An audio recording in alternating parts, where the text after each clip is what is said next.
Hello everyone, welcome back to channel. आज हम पढ़ने वाले हैं यूनिट 4, क्योंकि मैंने यूनिट 1 टू यूनिट 3 सब कुछ कवर कर दिया है और प्लेलिस्ट नीचे आपको डिस्क्रिप्शन में मिल जाएगी। आपको बस उसे चेकआउट करना है और 1 यूनिट 2 यूनिट एंड 3 यूनिट आपको उन सबको पढ़ लेना है, क्योंकि पेपर आने वाले हैं। आप अगर उन तीनों वीडियो को देख लोगे ना, सफिशिएंट है, पास तो आराम से हो जाओगे और यहाँ तक कि आप 70+ स्कोर कर लोगे। तो यहाँ पे अब ये जो यूनिट 4 है, इसमें मैंने ये जो 5 टॉपिक्स हैं, ये पांचों टॉपिक कवर किए हैं। ये आपको देखने होंगे 5 ही टॉपिक हैं, लेकिन इन पूरे नोट्स को बनाने में पूरा दिन लग गया मुझे, क्योंकि ये जो पांचों टॉपिक है ना, ये जो पूरी यूनिट है, ये पूरी यूनिट थ्योरी बेस है। तो आपको मैं ये पूरी यूनिट समझा दूंगा और बता दूंगा आपको क्या क्या टॉपिक लिखने हैं। और अगर आपने एक बार ये पूरी वीडियो देख ली तो ये यूनिट आपकी आराम से हो जाएगी। बस आपको क्या करना है, आराम से बैठ जाओ और ये वीडियो बिल्कुल नो डिस्टर्बेंस के साथ देखो, जिससे कि आपको समझ में आ जाए। और अगर आपको जो इंपॉर्टेंट पॉइंट लगते हैं वो इंपॉर्टेंट पॉइंट लिख लेना, कि जिससे आपको रिवाइज करने में आसानी हो। और मैं ये नोट्स भी प्रोवाइड करा दूंगा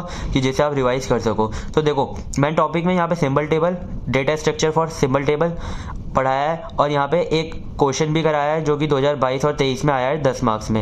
एक रिप्रेजेंटेटिंग स्कोप इन्फॉर्मेशन कराया है जो कि तीनों साल में आया था, पिछले तीनों साल में ये क्वेश्चन आया था। ये काफ़ी इंपॉर्टेंट है, ये आपको करना है, ठीक है। ये मैंने आपको करवा दिया है। और फिर एक है एक्टिवेशन रिकॉर्ड, इस पर क्वेश्चन आया था एक 21 और 22 में, तो मैंने ये भी करवा दिया है, ये भी आपको कर लेना है। फिर है मेमोरी एलोकेशन। मेमोरी एलोकेशन में ज़्यादातर हमारी मेमोरी एलोकेशन ना 4 होती हैं, तो उसमें से हीप और स्टैक पे दोनों साल दोनों बार क्वेश्चन आए हैं, तो ये भी मैंने आपको करवा दिया है। फिर है हमारा एरर डिटेक्शन एंड रिकवरी। तो पिछले 2 साल में एक बार आया था एरर डिटेक्शन और एक बार आया था रिकवरी के जो टाइप्स होते हैं, तो ये भी मैंने आपको करा दिए। ये पांचों टॉपिक मैंने पूरी वीडियो में कवर करा दिए। बस आपको क्या करना है, चैनल को कर लो सब्सक्राइब और ज्वाइन कर लो टेलीग्राम चैनल को नोट्स के लिए। तो चलो बस वीडियो को देख लो। फर्स्ट हमारा क्या है, symbol table and data structure for symbol table. ये क्वेश्चन हमारा 10 मार्क्स में आया था 2022, 23 और 2020 और 21 में, ठीक है। सिंबल टेबल होती क्या है, जब हम फेसेस पढ़ रहे थे, इसके अंदर जो हमारे 6 फेसेस थे वो सिंबल टेबल से कनेक्टेड थे, एक सिंबल टेबल और एक एरर हैंडलर से। तो दोनों हम इसमें समझने वाले हैं, सिंबल टेबल और एरर हैंडलर। सिंबल टेबल होती क्या है, इसके अंदर डेटा कौन फिल करता है और उस डेटा को यूज कौन करता है, ये समझेंगे। तो देखो, symbol table is an important data structure created and mentioned by compiler. तो कंपाइलर इसे क्या करता है, कंपाइलर इसे क्रिएट करता है और उसे मेंटेन करता है सिंबल टेबल को। सिंबल टेबल हमारा बहुत इंपॉर्टेंट डेटा स्ट्रक्चर है। So in order to store information about various entities, हमारा कंपाइलर इसे यूज क्यों करता है, क्योंकि जिससे कि वो वेरियस एंटिटीज को स्टोर कर सके। तो वेरियस एंटिटीज कौन कौन सी होती हैं, जैसे कि variable name, function name, strings, constant and labels. तो इन सबको स्टोर करने के लिए इन सब की इंफॉर्मेशन को कंपाइलर हमें सिंबल टेबल को मेंटेन करके रखता है। तो आपको सिंबल टेबल समझ में आ गई होगी। और मैं पॉइंट लिख देता हूं, क्योंकि थोड़ा बड़ा क्वेश्चन आता है तो आप पॉइंट लिख सको। It store information about scope, ये स्कोप की भी इंफॉर्मेशन रखता है। बाइंडिंग इन्फॉर्मेशन अबाउट नेम्स की भी इंफॉर्मेशन रखता है कि वो नेम्स कौन से स्कोप में कहाँ तक यूज होंगे। फिर the information is collected by the analysis phase. तो देखो, जो हमारे फेसेस होते हैं कंपाइलर के, उनके जो पहले के जो 3 फेस होते हैं वो होते हैं हमारे एनालाइज फेस, और जो हमारे नीचे के 3 वाले होते हैं ना, वो होते हैं हमारे सिंथेटिकल फेस। सो देखो, पहले जो हमारा फेस होते हैं लेक्सिकल, सिंटैक्स, सेमेंटिक, ये तीनों हमारे होते हैं एनालाइज फेस। और जो नीचे होते हैं code optimisation, intermediate code generation और हमारा कोड जनरेशन, ये हमारे होते हैं सिंथेसिस फेस। सो देखो, the information is collected by analysis phase. जो इंफॉर्मेशन होती है वो कलेक्ट की जाती है एनालिसिस फेस के द्वारा, और यूज किसके द्वारा की जाती है, सिंथेसिस फेस के द्वारा। जो नीचे वाले 3 फेस होते हैं वो सिंबल टेबल को यूज करता है। तो ठीक है, आपको समझ में आ गया होगा। अब देखो, information used by compiler from symbol table. तो ये 6 के 6 पॉइंट मैंने यहाँ पे लिख दिए हैं कि कौन कौन सी इंफॉर्मेशन हमारा कंपाइलर यूज करता है सिंबल टेबल में। सबसे पहले डेटा टाइप एंड नेम, ये यूज करता है। फिर डिक्लेरेशन प्रोसीजर, इसका यूज करता है। Pointer to structure table and record, कि कौन कौन से पॉइंटर किसको पॉइंट कर रहे हैं।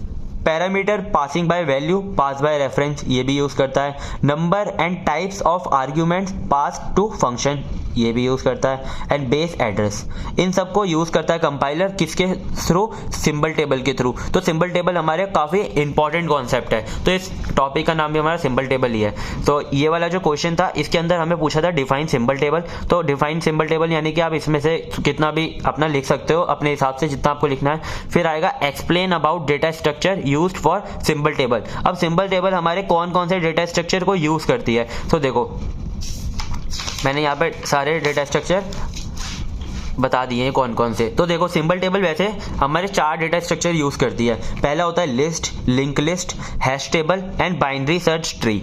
तो देखो जैसे कि हमारे डेटा स्ट्रक्चर होते हैं ना वैसे ही बस हैं, बस मैं आपको ये समझा दूंगा, आपको आराम से समझ में आ जाएगा। थोड़ा बहुत इसमें चेंजेस है। तो देखो लिस्ट मतलब कि एरे को इसमें लिस्ट बोल रखा है। In this method an array is use to store names associated with information. ठीक है, एरे में जो इन्फॉर्मेशन होती है वो स्टोर होती है। अब pointer available is maintained at the end of all stored records and new names are added in the order as they arrive। so देखो इसके अंदर ना एक अवेलेबल पॉइंटर होता है जो कि एंड में एरे के पॉइंट कर रहा होता है। ठीक है, और जो हमारे नेम आते रहते हैं वो ऐड होते रहते हैं एज पर देयर ऑर्डर। फिर अब इसके अंदर हमें अगर सर्च करना है तो देखो फॉर सर्च हमें क्या करना पड़ेगा, स्टार्टिंग करनी पड़ेगी बिगनिंग से और एंड कहाँ पर होगा, वो अवेलेबल पर। अगर हमें सर्च में वो जो नेम हम सर्च करें वो मिल जाता है तो सही है, वरना क्या करेगा ये हमें एरर शो कर देगा यूज ऑफ अनडिक्लेयर्ड नेम, कि हमारा वो जो नेम है वो डिक्लेयर ही नहीं है। फिर दूसरा क्या होता है, अगर हमें कोई डेटा इंसर्ट करना है, इंसर्ट करने के लिए हमें क्या करना पड़ेगा, check it is an already present otherwise error. तो देखो ये क्या करेगा कि पहले चेक करेगा कि वो क्या वो पहले से तो नहीं है जो हम इंसर्ट कर रहे हैं। अगर वो पहले से है तो ये एरर शो कर देगा मल्टीपल डिक्लेरेशन ऑफ नेम। सो ये एरर आ जाएगा, अदरवाइज वो इंसर्ट हो जाएगा। तो आपको ये समझ में आ गया होगा लिस्ट क्या होता है। इसका एक एडवांटेज होता है कि takes minimum amount of space and time. So ये बहुत कम स्पेस और टाइम में वर्क करता है। तो लिस्ट हमारा पहला डेटा स्ट्रक्चर कंप्लीट हो गया। दूसरा होता है हमारा लिंक लिस्ट। लिंक लिस्ट बहुत सिंपल है, आपने पहले भी डेटा स्ट्रक्चर्स में पढ़ रखा है। लिंक लिस्ट का कॉन्सेप्ट वो हमारी होती है इंप्लीमेंटेशन यूजिंग लिंक लिस्ट। अब लिंक लिस्ट के थ्रू हम इंप्लीमेंट करेंगे सिंपल टेबल को। A link field is added to each record. अब क्या होगा, इसके अंदर हर जो ब्लॉक होगा ना उसके अंदर एक लिंक होगा। तो लिंक क्या करेगा, हमारे सेकंड अगले जो ब्लॉक है उसको लिंक कर रहा होगा। ऐसे ही नेक्स्ट ब्लॉक को लिंक कर रहा होगा, और जो लास्ट रिकॉर्ड होगा ना वो फर्स्ट इसको ब्लॉक को लिंक कर रहा होगा। तो आपको समझ में आ गया होगा। जैसे एरे के अंदर अवेलेबल होता है एंड पॉइंटर, ऐसे यहाँ पर भी अवेलेबल होता है एंड पॉइंटर। तो इससे क्या होता है कि हमें लिंक से ना थोड़ा सर्चिंग फास्ट हो जाती है कि लिंक है हमारा पहले से तो ये लिंक कर सकता है, और दूसरे के एड्रेस को ये पहला वाला रखेगा, फिर नेक्स्ट एड्रेस को ये रखेगा। और जैसे कि ये मतलब कि सिंपल लिंक लिस्ट और सर्कुलर लिंक लिस्ट है, तो नेक्स्ट रख रहा है, और ये जो है लास्ट वाला ये पहले वाले का रख रहा है लिंक। तो आपको समझ में आ गया होगा लिंक लिस्ट। सो डेटा स्ट्रक्चर आता है ना, तो आपको बस क्या करना है, पहले तो ये 4 हेडिंग डालनी है और थोड़ा थोड़ा इन सबको समझा देना है। सो नेक्स्ट है हमारा हैश टेबल। हैश टेबल क्या होता है, in hashing scheme 2 tables are maintain. So देखो हैशिंग स्कीम में क्या होता है, हमारी 2 टेबल बनती है। एक टेबल तो होती है हमारी हैश टेबल और दूसरी टेबल होती है हमारी symbol table. So hash table और symbol table and are the most commonly use method implemented symbol table. So देखो सिंबल टेबल में बनाने के लिए हम ये चारों मेथड का यूज कर सकते हैं, लेकिन इसमें हम सबसे ज्यादा यूज किसका करते हैं, हैश टेबल का। A hash table is an array with an index range of 0 to table size -1। अब जो हमारी टेबल होगी ना उसका एक कम यानी कि टेबल साइज -1 की हमारे पास एरे होगी। This entries are pointers pointing to the names of the symbol table. अब हमारे पास जो हैश टेबल होती है वो एक एरे होती है, और उसके अंदर क्या होता है, उसके अंदर हमारे ये पॉइंटर्स होते हैं जो कि लिंक कर रहे होते हैं किससे, नेम्स ऑफ सिंबल टेबल को। ठीक है, ये समझ में आ गया। ये हमारी है हैश टेबल। ये हमारा लिंक क्या कर रहा है, ये लिंक कर रहा है जो नेक्स्ट हमारे सिंबल टेबल में नेम्स है ना उन्हें लिंक कर रहा है। सो देखो इसका एडवांटेज क्या है, quick to search in possible. ये हम इसके अंदर कैसे सर्च करेंगे, हैश टेबल से सर्च करेंगे। जो भी हमें नेम पहले मिल गया डायरेक्ट उसे इस टेबल के अंदर ढूंढ लेंगे। तो देखो डिसएडवांटेज क्या है, hard to implement hash table. अब देखो एक तो दो मेमोरी हमें चाहिए होंगी और ये थोड़ा हार्ड होता है इंप्लीमेंट करना। फिर है हमारा बाइनरी सर्च ट्री। अब देखो बाइनरी सर्च ट्री आपने पढ़ा होगा कि इसका जो पेरेंट नोड होता है, पेरेंट नोड के जो लेफ्ट वाला होता है वो इससे छोटा होता है और राइट वाला जो होता है वो इससे बड़ा होता है चाइल्ड। तो देखो ये भी इसमें सेम ही कॉन्सेप्ट है। It use binary search tree we add 2 links fields left and right child. अब इसके अंदर हम 2 फील्ड ऐड करेंगे, लेफ्ट चाइल्ड और राइट चाइल्ड। अब देखो इसका एग्जांपल है ना, इससे आपको अच्छे से क्लियर हो जाएगा, जिससे कि आप थ्योरी और ज्यादा लिख सकते हो। लेकिन देखो इतनी सफिशिएंट थ्योरी है ये सारी। अब अगर आपसे डेटा स्ट्रक्चर पूछ लेता है सिंबल टेबल के, तो आप ये चारों पॉइंट में दो पेज आराम से भर लोगे। तो देखो ये सफिशिएंट है। आप इससे ज्यादा लिखना चाहो तो लिख सकते हो, लेकिन अगर आपको टाइम बचाना है और नंबर पूरे चाहिए ना, तो इतना ही लिखाना। आप एग्जाम्पल सबके देकर आना, जिससे कि सही रहेगा। तो देखो बाइनरी सर्च ट्री का example, while p is not is equal to null. So देखो p अगर नल नहीं है, यानी कि नल मतलब अवेलेबल वाला, जो लास्ट वाला जो हमारा नोड होता है, अगर वो नहीं है तो क्या करो, if name is equal to name p, अगर वो हमें मिल जाता है तो क्या करो, नेम फाउंड हमें प्रिंट करा देना है। अदरवाइज अगर नेम हमारा छोटा है, अगर छोटा वाला जो नोड होता है वो कहाँ पर होता है, लेफ्ट में होता है, तो लेफ्ट में सर्च करो। एल्स यानी कि वो नेम जो है हमारा बड़ा है, तो राइट में सर्च करो। तो जिससे कि थोड़ा कॉम्प्लिकेशन कम हो जाता है। और बाइनरी सर्च ही हम ऐसे यूज करते हैं सिंबल टेबल के अंदर, ठीक है। अब है हमारा एक AKTU का क्वेश्चन 2022-23, 2021-22 एंड 20 एंड 21, यानी कि पिछले तीनों साल में ये क्वेश्चन आया है। क्या क्वेश्चन था, रिप्रेजेंटिंग स्कोप इंफॉर्मेशन, इसके ऊपर क्वेश्चन आता है। देखो स्कोप की एक हमारा स्कोप में ना ये क्वेश्चन होता है कि स्कोप में बताओ लेक्सिकल स्कोप या फिर डायनेमिक स्कोप। तो देखो ये वाला जो क्वेश्चन है ये एक साल आया था, और एक साल क्या आया था कि हमें डिफाइन करने हैं सारे स्कोप्स को। तो देखो हमारे जो सारे स्कोप्स होते हैं यही होते हैं, लेक्सिकल और डायनेमिक। और हमारे 2 स्कोप और होते हैं, ये scope by number, scope by location. इन सबको मैंने यहाँ पे डिफाइन कर दिया। अब आपको 1 बाय 1 समझाता हूँ। मतलब ये 3 बार जो क्वेश्चन आया था ना, ये ऐसे नहीं आया था रिप्रेजेंटिंग स्कोप इन्फॉर्मेशन। 1 टाइम हमारा आया था कि हमें स्कोप को डिफाइन करना था, तो हम इसको स्कोप में डिफाइन तो हम सब कुछ कर सकते हैं, ठीक है। और एक बार क्वेश्चन आया था कि हमें स्टैटिक और डायनेमिक स्कोप में डिफरेंस बताना था, तो एक बार ये क्वेश्चन आ गया। और एक बार क्वेश्चन ये आया था कि हमें डिफाइन करना था स्कोप, और हमें डिफाइन करने थे scope by number and scope by location. So देखो ऐसे मैंने ये कवर कर दिया तीनों साल के क्वेश्चन। अब रिप्रेजेंटिंग स्कोप इन्फॉर्मेशन, अब ये होता क्या है, देखो स्कोप ऑफ आइडेंटिफायर। अब आइडेंटिफायर का स्कोप क्या होता है, scope defines where a program and identifier is valid और एक्सेसिबल। अब स्कोप ऑफ आइडेंटिफायर क्या बताता है कि क्या ए जो हमारा जो प्रोग्राम के अंदर आइडेंटिफायर हमारा डिफाइन है वो वैलिड है और एक्सेसिबल है, ठीक है। अब हमारा है लैंग्वेज डिपेंडेंट स्कोप। अब हर लैंग्वेज में क्या होता है, उनका स्कोप जो वेरिएबल्स होते हैं ना वो अलग अलग, उनका जो या लिखने का जो तरीका होता है वो अलग अलग होता है। किसी लैंग्वेज में तो जैसे कि वेरिएबल स्कोप होता है, यानी कि ब्लॉक स्कोप होता है, तो ब्लॉक के अंदर जो वेरिएबल लिख देंगे हम वो ब्लॉक के अंदर ही करेगा। और कुछ लैंग्वेज ऐसी होती हैं कि अगर हमने ब्लॉक के अंदर लिख दिया वो बाहर भी हम उसे यूज कर सकते हैं। अब देखो इसे समझो, different programming language have varying scope, जैसा कि मैंने आपको बता दिया। अब इसका एग्जाम्पल है फॉर्टन हमारी जो फर्स्ट प्रोग्रामिंग लैंग्वेज थी, ये हमारी फर्स्ट प्रोग्रामिंग लैंग्वेज थी। A name scope is limited to a single subroutine. अब जो हमारा नेम स्कोप है ना वो लिमिटेड होगा सिंगल सब रूटीन के अंदर, एक ही सब रूटीन में काम करेगा। तो ये किस पे वेरी कर रहा है, ये हमारी प्रोग्रामिंग लैंग्वेज पे वेरी कर रहा है, ठीक है। अब है हमारा मल्टीपल डिक्लेरेशन। अब हम ये क्या बात कर रहे हैं, ये हम स्कोप की, पहले हम स्कोप को डिफाइन कर रहे हैं। स्कोप हमारा होता क्या है, हम उसे डिफाइन कैसे कर सकते हैं। तो आपको क्या करना है ना, आपको एग्जाम के अंदर ये पहले ब्लैक पेन से हेडिंग लिखनी है, फिर इसे ब्लू पेन से सिंप्लीफाई करना है। तो क्या होगा इससे कि हमारी जो ब्लैक वाली हेडिंग है ना वही टीचर पढ़ते हैं, तो हमें हेडिंग आपको अच्छे से, तो अभी आप क्या कर सकते हो, नोटबुक में ना ये हेडिंग्स को लिख सकते हो, ठीक है। अब है हमारा मल्टीपल डिक्लेरेशन। अब जैसे कि एक ही स्कोप है हमारे पास, जैसे कि मैं आपको समझाता हूँ। हमारे पास इंटीजर ए है, ठीक है, ये हमारा एक ही वेरिएबल है ए। अब हमारे पास एक प्रोग्राम है, जैसे कि हमारा ये प्रोग्राम है, इसके अंदर हमने एक बार इंट ए को वो कर दिया, इनिशियलाइज कर दिया। अब ये हो गया। अब क्या करना है, अब एक और हमने वेरिएबल बनाया, जैसे कि अब हमने फॉर लूप लगाया, यहाँ पे फॉर लूप। अब हमने फॉर लूप के अंदर इंटीजर ए को वापस डिफाइन कर दिया, तो ये हमारा चल जाएगा। क्यों? क्योंकि ये ब्लॉक के अंदर है। अगर हम ये ब्लॉक को हटा देंगे और वापस डिफाइन करेंगे तो नहीं चलेगा। अगर आपने प्रोग्रामिंग करी है ना तो आप रिलेट कर पा रहे होंगे ये कैसे होता है, समझ गए होंगे, ठीक है। तो देखो multiple declaration, an identifier can be declared multiple times in different scope as distinct entities each with unique attributes. ठीक है, अब हमारे सारे जो है ना, जैसे कि a इज इक्वल टू 5 है, अब हमने यहाँ पे a इज इक्वल टू 6 कर दिया, तो इस स्कोप के अंदर जो a की वैल्यू होगी ना वो हमारी 6 होगी, लेकिन जो ये बाहर वाला स्कोप है ना इसके अंदर जो वेरिएबल होगी वैल्यू होगी a की वो 5 होगी। ठीक है, आपको समझ में आ गया होगा। अब हमारा सिंबल टेबल्स रोल, अब इसके अंदर सिंबल टेबल का क्या रोल होता है? The symbol table maintain the uniqueness of each identified declaration. हमारी जो सिंबल टेबल है ना वो मेंटेन करके रखती है कि किस आइडेंटिफायर की कहां तक डिक्लेरेशन की यूनिकनेस है। ठीक है, आपको समझ में आ गया होगा। उसके अंदर मतलब डिफाइन होता है कि हमारा जो ए वेरिएबल है इस लाइन से लेकर इस लाइन तक चलेगा, हमारा जो ये वाला वेरिएबल है इस लाइन से लेकर इस लाइन तक चलेगा, उसके अंदर हमारा मेंशन्ड होता है। सो देखो अब है हमारा scope of variable in statement block. अब देखो मैं आपको यहाँ पे समझाता हूँ। यहाँ पे मैंने एक इंटीजर a बनाया है और जो यहाँ से यहाँ तक है इंटीजर b बनाया। अब जो b है इसका स्कोप तो यहाँ से यहाँ तक है और जो हमारा a है उसका स्कोप यहाँ से यहाँ तक है। आपको समझ में आ गया होगा।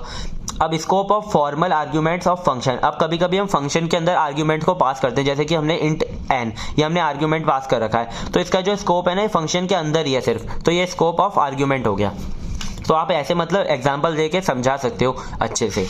अब हमारा जो नेक्स्ट क्वेश्चन है ना ये हमारा 21 और 22 के साल में आया था। इसके अंदर हमें पूछा था different between static and dynamic scoping. अब देखो क्या होता है कि स्टैटिक की जगह ना वो आपको लेक्सिकल स्कोपिंग भी आ जाता है। पिछले कई सालों में आया है लेकिन मैं सिर्फ है ना पिछले 3 साल के क्वेश्चन को ही कवर करता हूँ। अब मैं ज़्यादा पीछे नहीं जाता, पर मैंने देखा था तो उसमें लेक्सिकल स्कोपिंग आया हुआ था। तो क्या होगा कि अगर आपको लेक्सिकल स्कोपिंग दिखेगा ना आप मतलब समझोगे, आप मतलब समझ ही नहीं आएगा क्योंकि वर्ड ही चेंज हो गया।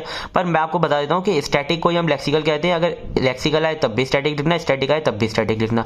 अब हमारे मैंने यहाँ पर टेबल बना के डिफाइन कर रखा है। तो देखो एस्पेक्ट है यहाँ पे और लेक्सिकल स्कोपिंग और डायनेमिक स्कोपिंग। सबसे पहला हमारा डिटर्मिनेशन टाइम। हमारा डिटर्मिनेशन टाइम क्या होता है इसका? ये होता है हमारा एट कंपाइल टाइम और ये होता है हमारा एट रन टाइम। अब हमारा जो लेक्सिकल इसका स्कोप बेस क्या होता है? ये होता है स्कोप हमारा लोकेशन इन सोर्स कोड।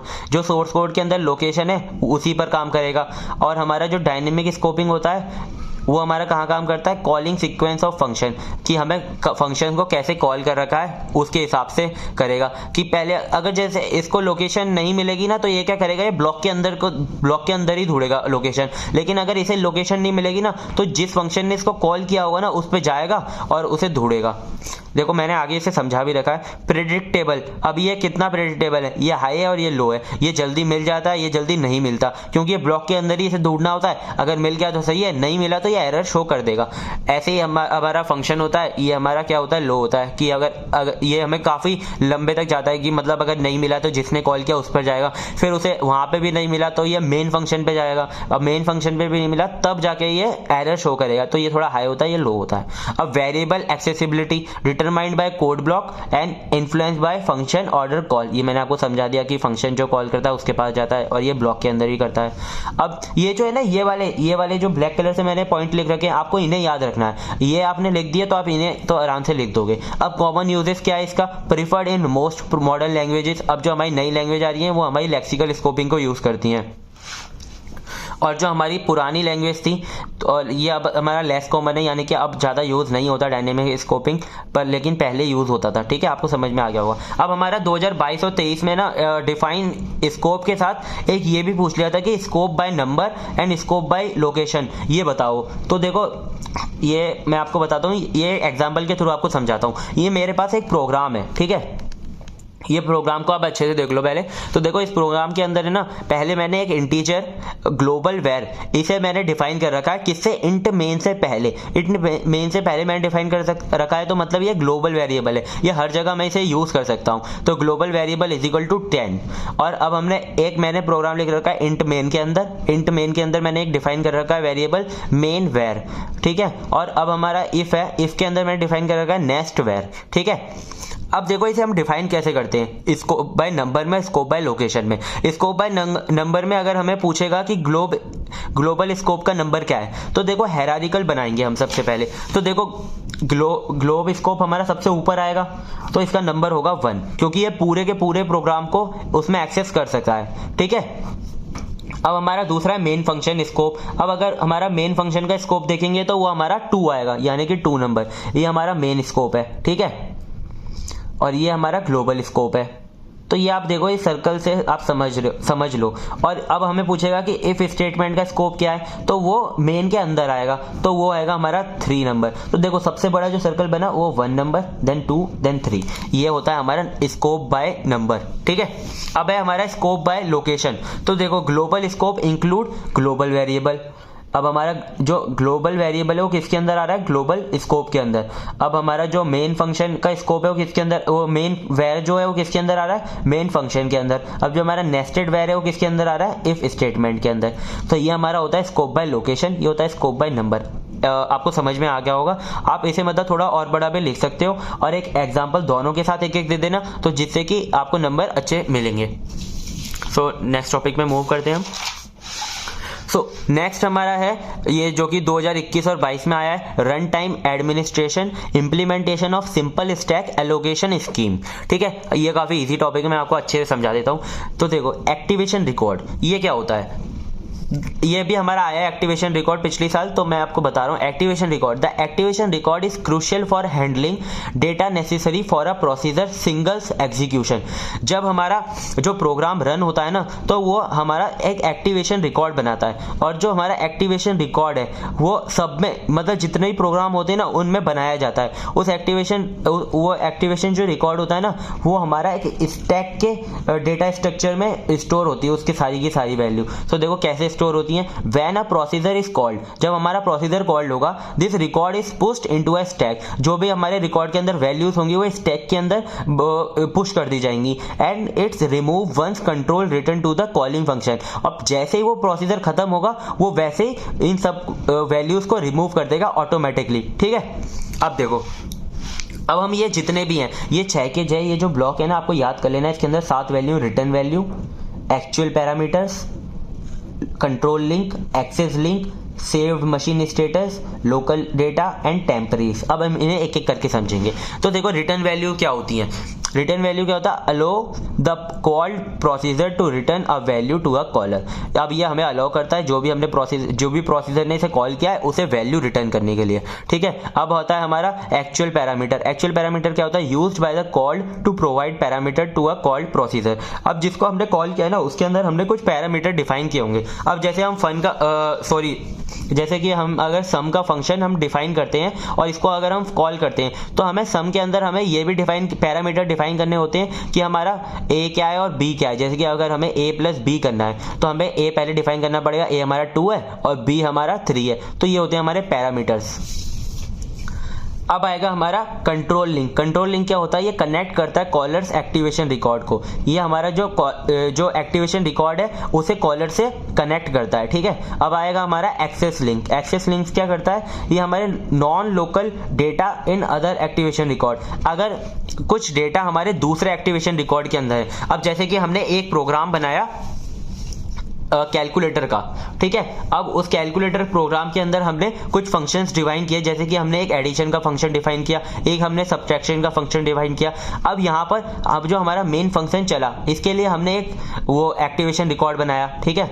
अब इसके अंदर जो हमारी वैल्यू है, जो हमारा एडिशन फंक्शन है, वो हमने यहाँ पे ऐड को हमने कॉल कर दिया, ठीक है, और 2 और 3 पास करके। अब ये वाला जो कॉल किया है ना हमने, ये कहाँ पे जाएगा, ये हमारा जाएगा इस वाले फंक्शन के अंदर, ऐड फंक्शन के अंदर।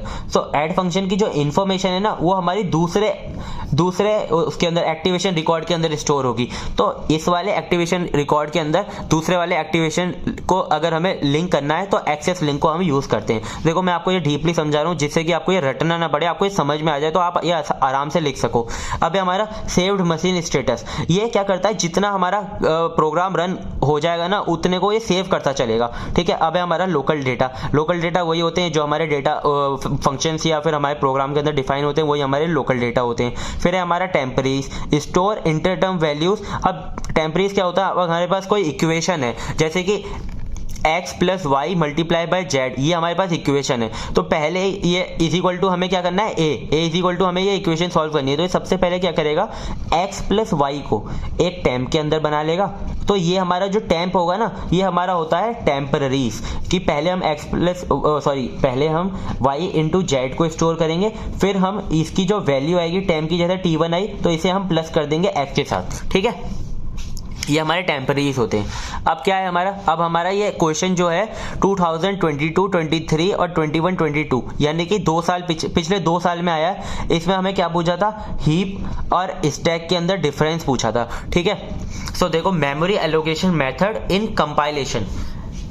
मैंने क्या बताया था आपको, ये पूरी की पूरी थ्योरी बेस्ड यूनिट है, तो थोड़ा सा थ्योरी है सारा, बस आप समझ लो, मैं आपको समझा देता हूँ टॉपिक वाइज। अब इसके अंदर हमारे 4 मेथड होते हैं। एक होता है कोड स्टोरेज, एक होता है हमारा स्टैटिक एलोकेशन, एक होता है हीप स्टोरेज और स्टैक स्टोरेज एलोकेशन। तो हमारा हीप एलोकेशन और स्टैक एलोकेशन ज़्यादा इंपॉर्टेंट है। ये दोनों भी मैं आपको समझा देता हूँ कि अगर पेपर थोड़ा हार्ड या फिर मतलब अनप्रेडिक्टेबल बनता है तो ये टॉपिक्स भी इंक्लूड हो सकते हैं। देखो, कोड स्टोरेज क्या होता है, जैसे कि आप यहाँ पे देख सकते हो, हमारा एक कोड है, स्टैटिक है, हीप है, और यहाँ पे बीच में कुछ फ्री स्पेस है, और ये हमारा स्टैक है। कोड स्टोरेज क्या होता है, contain fix size unchanging executable target code during compilation. अब ड्यूरिंग कंपाइलेशन ये क्या करता है, कोड स्टोरेज हमारा कंटेन करता है फिक्स साइज प्रोग्राम को, अनचेंजिंग कोड को, ठीक है। बस बहुत सिंपल है, ये हमारे इसके अंदर फिक्स साइज होता है और अनचेंजिंग कोड होता है, उसके अंदर कोई चेंज नहीं होगा, ठीक है। अब हमारा स्टैटिक एलोकेशन क्या होता है, allocate storage for all data object at compile time. अब ये क्या करेगा, ये जितनी भी स्टोरेज है उसे अलोकेट कर देगा किस पे, कंपाइल टाइम पे ही ये जितनी भी स्टोरेज है उसे एलोकेट कर देगा, ठीक है। अब है हमारा object size are known as compile time. Object sizes जो हमारे होंगे वो हमें पता चल जाएंगे कब, कंपाइल टाइम पर। This is drawback of static allocation. ये हमारा क्या है, ये एक हमारा ड्रॉबैक है स्टैटिक एलोकेशन का। Static allocation supports the dynamic data structure. Static allocation क्या करता है, हमारा डायनेमिक डेटा स्ट्रक्चर को सपोर्ट करता है, ठीक है। अब हमारा नेक्स्ट जो इंपॉर्टेंट टॉपिक है, इसे आपको अच्छे से समझना है, हीप स्टोरेज एलोकेशन। अब मैंने इसे पॉइंट वाइज लिखा है जिससे आप अच्छे से समझ सको। Heap allocation is most flexible allocation scheme. आप इसे ऐसे भी लिख देना कि जैसे आपने हेडिंग फ्लेक्सिबल डाल दी, फिर आपने इसे डिफाइन कर दिया। इस टाइप एलोकेशन हमारा क्या है, मोस्ट फ्लेक्सिबल एलोकेशन स्कीम है। अब allocation and D allocation of memory can be done at any time and at any place depending upon the users requirement. जैसा यूजर को चाहिए ये वैसा करता है। जैसे कि इसका एलोकेशन और डी एलोकेशन हम कहीं पर भी कभी भी कर सकते हैं, जैसा यूजर की रिक्वायरमेंट हो, ठीक है। इस पॉइंट को आप अच्छे से समझ लेना। Heap allocation is used to allocate memory to the variable dynamically. अब ये जो मेमोरी जो हमारे यूज करता है, ये मेमोरी को कैसे डायनेमिकली देता है। जैसे कि हमारे जो वेरिएबल है ना, उन्हें वो डायनेमिकली एलोकेट करता है मेमोरी, ठीक है। And when the variables are no more used to claim it back. अब हमारे जो वेरिएबल हमारे नहीं रहते, मतलब कि उसका वर्क नहीं रहता, तो वो क्या करेगा, उसे क्लेम बैक कर लेगा, मतलब कि वापस मतलब डिलीट कर देगा, या उसे वापस ले लेगा। अब हमारा heap storage allocation support the recursion support. ये भी हमारा इंपॉर्टेंट टॉपिक है। जो हमारा हीप होता है ना, हीप हमारा रिकर्शन प्रोसेस को सपोर्ट करता है। कभी कभी ये 2 नंबर में भी आ जाता है, is heap storage support recursion process और नॉट। सो आपको लिख कर आना है, हाँ हीप स्टोरेज हमारा सपोर्ट करता है रिकर्शन प्रोसेस को।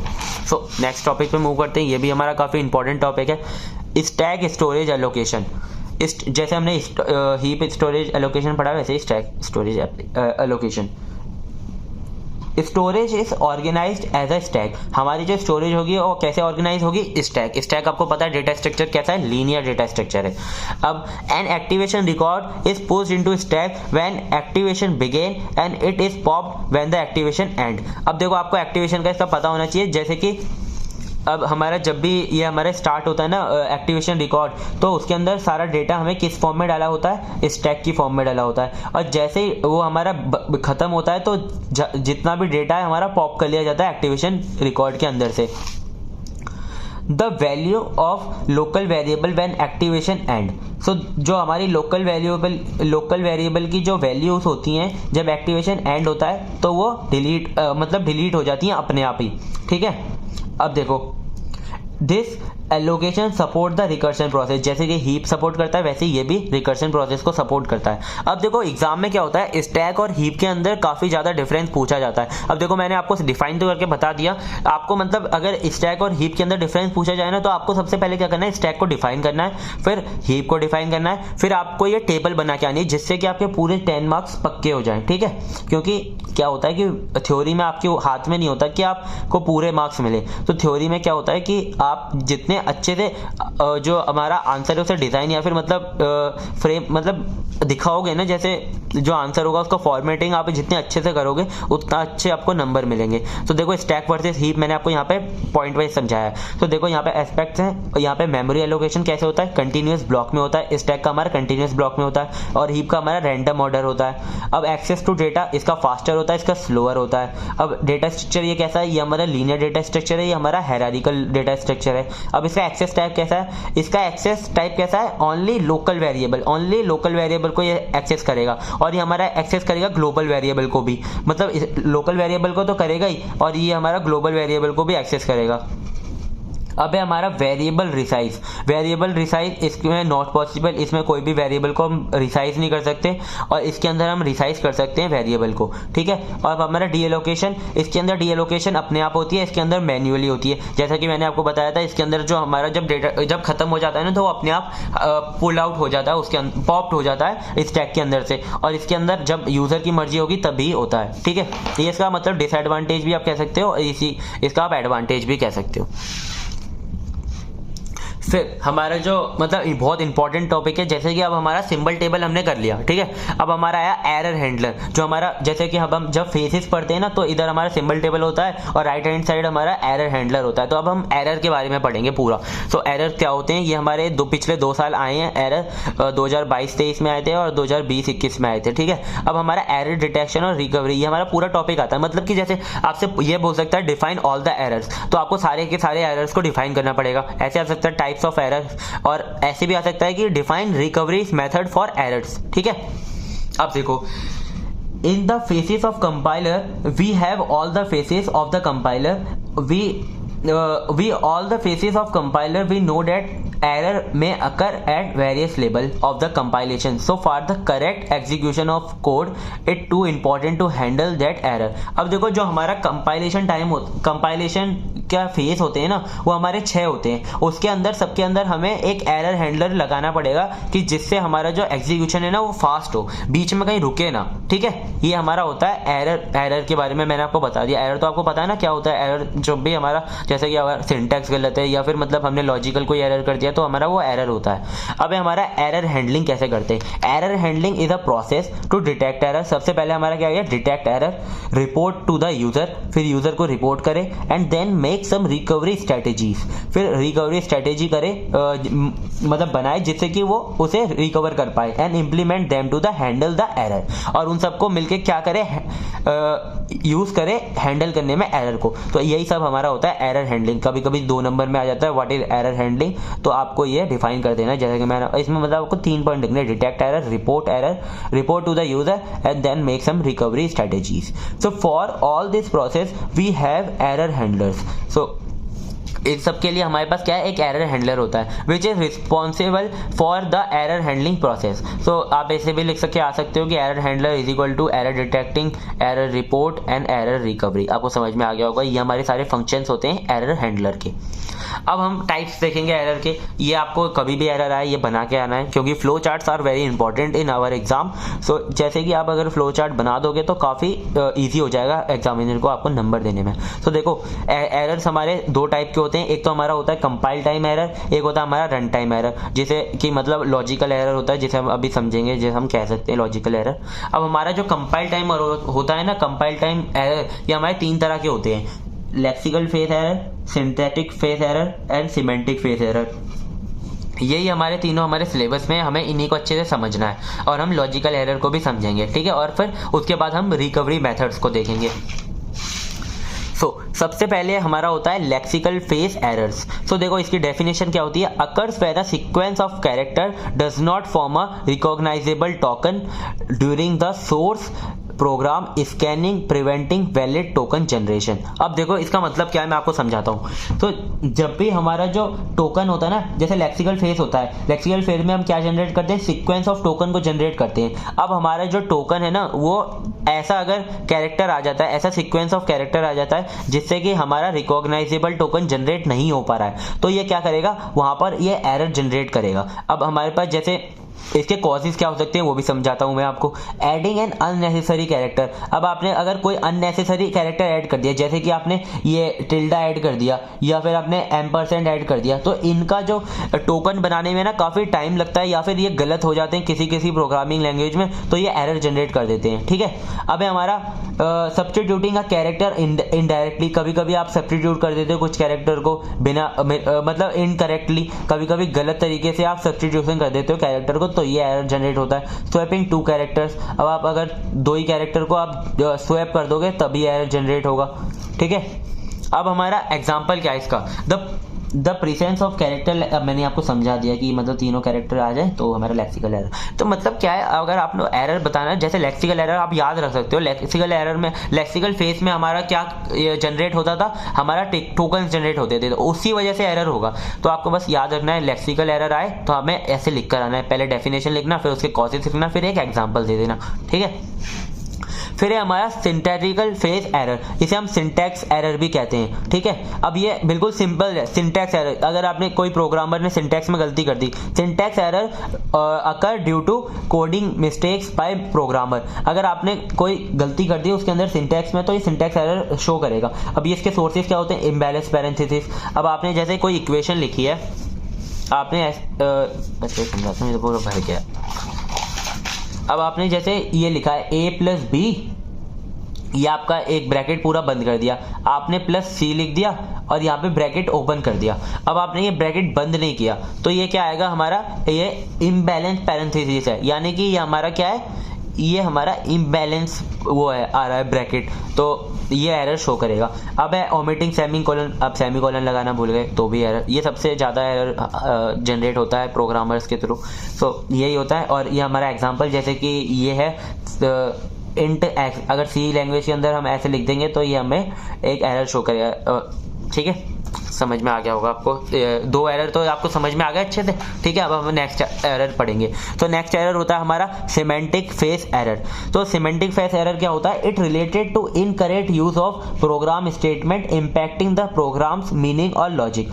अब अगर हम क्या करते हैं, कभी जैसे कोई हमने स्टेटमेंट लिखी और वो स्टेटमेंट हमारी जो हमारी लैंग्वेज है ना, उसके सिंटैक्स को या फिर मतलब उसके जो लॉजिक होता है उसे डिफाइन नहीं करती, तो हमारा ये एरर जनरेट होता है। Using undeclared name. अब अगर हमने जैसे इंट ए है और अगर हम इसे यूज करेंगे ये तो हमारा ठीक है। अब अगर हम डायरेक्टली ए को यूज करने लग जाएंगे और हमने इसे डिफाइन नहीं किया है, तो ये हमारा एक एरर होगा। क्या एरर होगा, सिमेंटिक फेज एरर। ठीक है, अब हमारा टाइप मिसमैच। अब जैसे कि ये एग्जांपल, आप मतलब ये टाइप मिसमैच कैसे की हो सकता है, जैसे कि आपने यहाँ पे एक कैरेक्टर है और एक इंटीजर है, आप इन दोनों को क्या कर रहे हो, प्लस कर रहे हो, तो ये हमारा सिमेंटिक एरर है। ये तो कभी प्लस हो ही नहीं सकते, तो ये क्या करेगा, कैरेक्टर को पहले एसकाई वैल्यू में कन्वर्ट करेगा जो कि इंट में कन्वर्ट हो जाएगी, और फिर इन दोनों को प्लस कर देगा। ठीक है, अब जैसे कि आप कैरेक्टर को कभी कभी ऐसे नहीं लिख देते हो, 5 को आपने कैरेक्टर बना लिया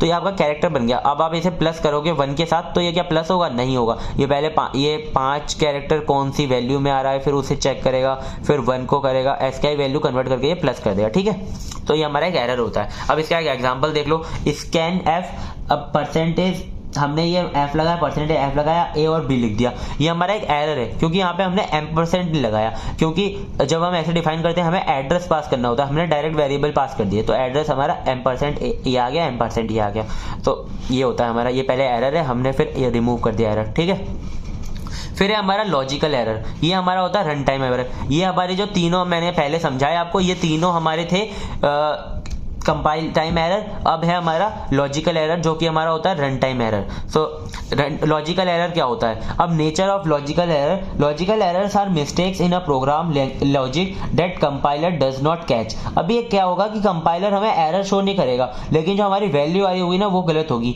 this error occur in the program that are synthetically correct but not function as needed. अब जो हमारा उसका सिंटैक्स होगा ना वो तो बिल्कुल करेक्ट होगा, लेकिन जो उसका फंक्शन होगा ना वो इनकरेक्ट वैल्यू हमें शो करेगा। अब जैसे कि हमने ये वाला प्रोग्राम है, int x is equal to 4, int y is equal to 6, और अब हमें इसका एवरेज फाइंड करना है। तो एवरेज कैसे निकालते हैं? एवरेज क्या करते हैं, हम जितनी वैल्यू है उन्हें प्लस करते हैं और उनका मतलब जो नंबर ऑफ जितनी वैल्यू होती है उनसे डिवाइड कर देते हैं। तो इसका एवरेज क्या आना चाहिए? पहले इन दोनों को ऐड करना चाहिए, तो कितना आएगा 10, और इसको डिवाइड कर देंगे 2 से, तो क्या आएगा एवरेज 5। ठीक है, ये हमारा करेक्ट आंसर है। लेकिन अब हम अगर प्रोग्राम में ऐसे लिख दें x plus y divide by 2, तो आपको तो लग रहा होगा सही है, लेकिन नहीं। तो क्या करेगा ये प्रोग्राम, पहले इसको मल्टीप्लाई करेगा, क्योंकि हमारी जो प्रेसिडेंस होती है इसकी ज़्यादा होती है। तो पहले ये डिवाइड करेगा इसे y बाई 2, y की वैल्यू क्या है हमारी 6, तो क्या करेगा 6 यानी कि 3 कर देगा, फिर इसे प्लस कर देगा x के साथ, तो x की वैल्यू क्या है 4, तो ये हमारा आंसर आ जाएगा 7, तो जो कि अनएक्सपेक्टेड था और गलत भी है। ठीक है, ये होता है हमारा लॉजिकल एरर। अब अगर एरर आ जाते हैं तो आपको पहले तो सबसे पहले ऐसे लिख कर आना है, डिफाइन, मतलब ऐसे आ जाता है डिफाइन एरर। तो आपको सबसे पहले ये टाइप का वाला फ्लो चार्ट बनाना है, और फिर आपको ये लेक्सिकल एरर, सिंटैक्टिकल फेस वाला एरर और सिमेंटिक फेस वाला एरर ये आपको डिफाइन करना है, फिर आपको लॉजिकल डिफाइन एरर, और इन सब के साथ एक एक एग्जांपल जरूर देना है। अब इसके बाद हमारी आती है रिकवरीज मेथड। अब रिकवरीज मेथड एरर की, अब एरर जनरेट हो रहे हैं तो इसके कुछ रिकवरीज मेथड भी होती हैं। सबसे अब जैसे जैसे हमने एरर जनरेट किए थे, जैसे कि इस वाले फेज में, इस वाले फेज में, अब इन सबको रिकवर करेंगे। कैसे करते हैं? पैनिक मोड रिकवरी, ये पहला मेथड होता है, पैनिक मोड रिकवरी। अब है ना, ये हमारी हेडिंग्स, मतलब ये बहुत इंपॉर्टेंट होती हैं हमारे एग्जाम्स में। अगर आप इन्हें ब्लैक पेन से अच्छे से लिख कर आओगे ना, तो मतलब आगे पढ़ेगा भी नहीं, पहले ही आपको नंबर मिल जाते हैं। तो देखो, panic mode is easy to implement, so this strategy is used by most parsing method. अब ये क्या करता है, ये बहुत इजी होता है इंप्लीमेंट करना इस वाली रिकवरी को, तो बहुत सारे पार्ट्स इसे यूज करते हैं। ठीक है, अब देखो, it guarantees not to in go infinite loop, ये हमें गारंटी देता है कि ये इनफाइनाइट लूप के अंदर नहीं जाएगा। ठीक है, on discovering error the parse discard input symbols on at a time. This process is continued until one of the design set to the unsynchronized token is found. अब देखो, synchronized token is found, अब ये अगर हमारे पास कुछ मतलब statements हैं, तो देखो ये क्या करेगा, अगर इसके अंदर इसको लग रहा है ना एरर, तो ये इसके अंदर जाके एरर को फाइंड नहीं करेगा, ये पूरी के पूरी इस स्टेटमेंट को स्किप कर देगा और अगले वाले पे पॉइंट आउट कर देगा जब तक कि इसे सिंक्रोनाइज टोकन नहीं मिल जाता। तो हमारी ये वाली जो वैल्यू होगी ये हमारी छूट जाएगी। अब ये छूट जाएगी तो आगे ये दिक्कत करेगी। तो ये हमारा क्या होता है, पैनिक मोड रिकवरी। ये क्या करता है कि उसे ढूंढने के लिए, ये पता है क्यों ढूंढने के लिए जाता है, अगर ये ढूंढने जाएगा, इसे दूसरा एरर मिलेगा, ये उसके अंदर जाएगा, तो ये इनफाइनाइट लूप के अंदर फंस जाएगा, और ये हमें गारंटी देता है कि हमें इनफाइनाइट लूप के अंदर नहीं फंसेगा। इसके अंदर देखो, इसके अंदर आपको हेडिंग बताता हूँ क्या होगी। तो देखो, ये होता है इजी टू इम्प्लीमेंट, आपको पहले ये लिखना है, फिर आएगा हमारा ये एक guarantees not to go infinite loop, ये हमारा इनफाइनाइट लूप के अंदर नहीं जाता। अब ये क्या, और नेक्स्ट क्या लिख सकते हो, if error is discover then it will skip that line, तो ये स्किप कर देगा उस लाइन को। ठीक है, यही होता है हमारा पैनिक मोड रिकवरी। पहला हमारा रिकवरी हो गया।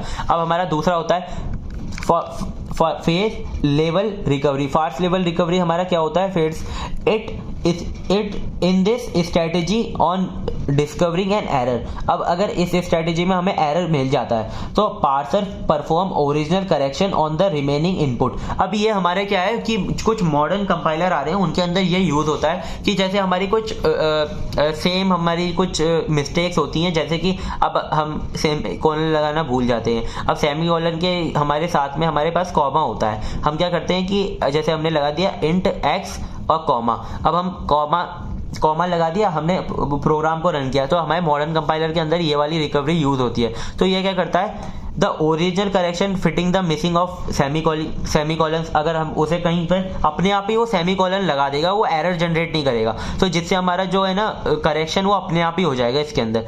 फेस लेवल रिकवरी, अब क्या होता है, while doing the replacement a care should be taken not going in the infinite loop, ये हमारा इनफाइनाइट लूप में ना जाए, इसे भी ये केयर करता है, ठीक है। अब जैसे कि हमने लिखा है इंट ए कॉमा बी, तो ये क्या करेगा, इसे रिकवर करेगा और यहाँ पे सेमीकोलन लगा देगा, बहुत ईजी है, ठीक है। अब तक मैंने जितने भी मतलब कंपाइलर यूज़ किए उसके अंदर तो ऐसा नहीं होता है, लेकिन जो मॉडर्न कंपाइलर और आ रहे हैं आगे, तो वो क्या करें, इन्हें यूज़ करें कि जैसे अगर हमें वो नहीं मिलता सेमीकोलन, तो ये अपने आप सेमीकोलन लगा देता है, ठीक है।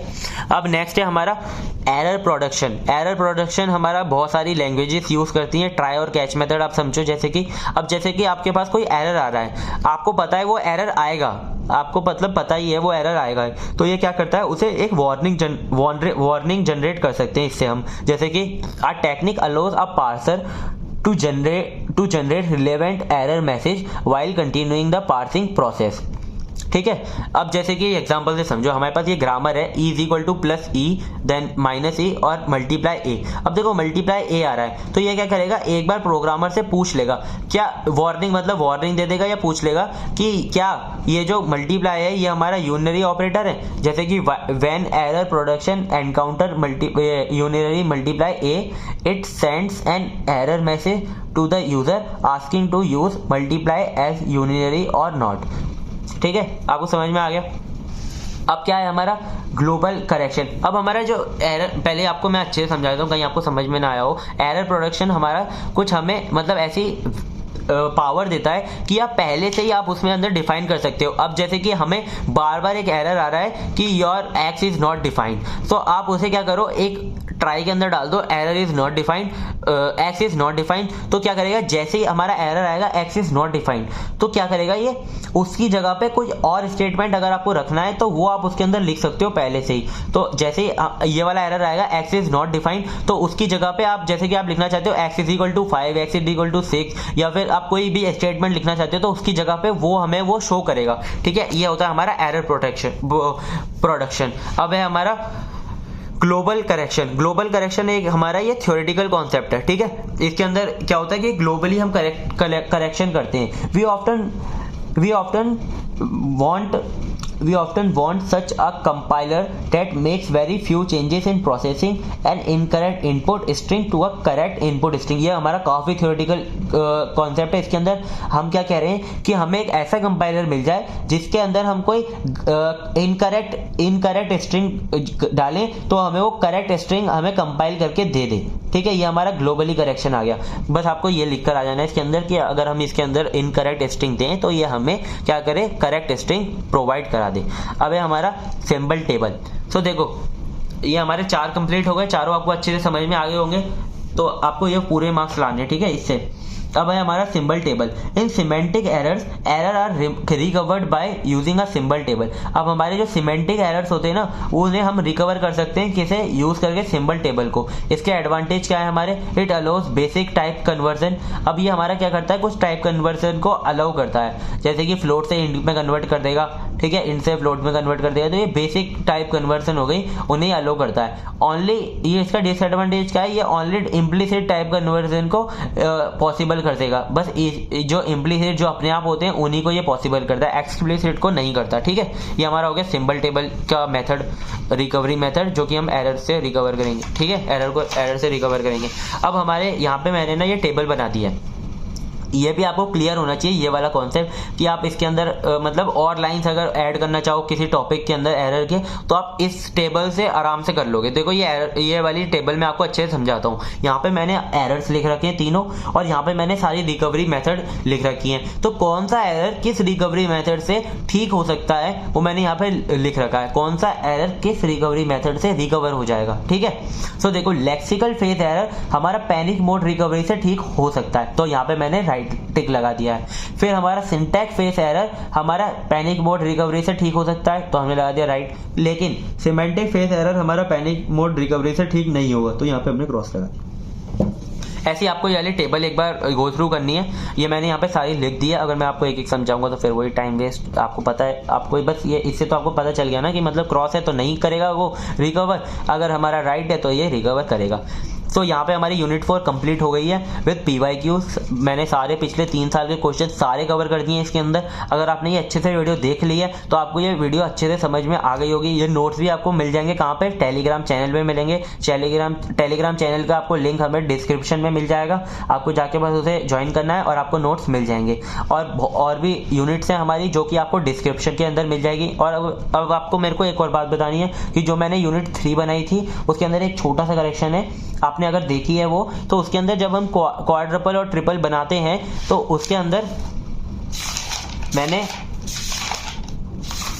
एक माइनस यूज कर रखा है। तो देखो यहाँ पर है ना, मैंने माइनस यूज कर रखा है। आपको क्या करना है, इस माइनस की जगह यू माइनस यूज करना है। यू माइनस इसके लिए यूज करना है क्योंकि हमारा जो यहाँ पे सी है ना, ये हमारा यूनरी को यूज कर रहा है, यूनरी ऑपरेटर को। ये हमारा माइनस यहाँ पे as a unary operator use कर रहा है। तो अगर हमारा बाइनरी कोई ऑपरेटर होता है तो हम डायरेक्ट लिख देते हैं माइनस, लेकिन अगर हमारा यूनरी है तो आगे हम बस यू लगा देते हैं। तो आपको बस क्या करना है, क्वाड्रपल में जब आप रिप्रेजेंट करो ना तो आपको यहाँ पे यू लगा देना है। यहाँ पे भी मैंने यू लगा दिया। जो मैंने नोट्स प्रोवाइड करे उसके अंदर मैंने करेक्ट कर दिया है, और यूनिट 3 की वीडियो में मैंने पिन कमेंट भी वाला कर दिया है कि ये स्मॉल करेक्शन है आपको करना है, जिससे कि आपके कोई भी गलती ना हो पेपर में। सो यूनिट 4 तक हमने कंप्लीट कर लिया है। अब अगर कोई भी दिक्कत आती है तो आप कमेंट बॉक्स में मुझसे पूछ सकते हो, और यूनिट 5 भी जल्दी आ जाएगी, चिंता मत करना।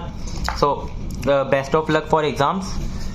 सो आप अगर यहाँ तक कर लिया है तो thank you so much. Comment भी करके जाना कि आप किस कॉलेज से हो, जिससे मुझे पता चले कि हमारी वीडियो कहाँ तक जा रही है। ठीक है, थैंक यू सो मच।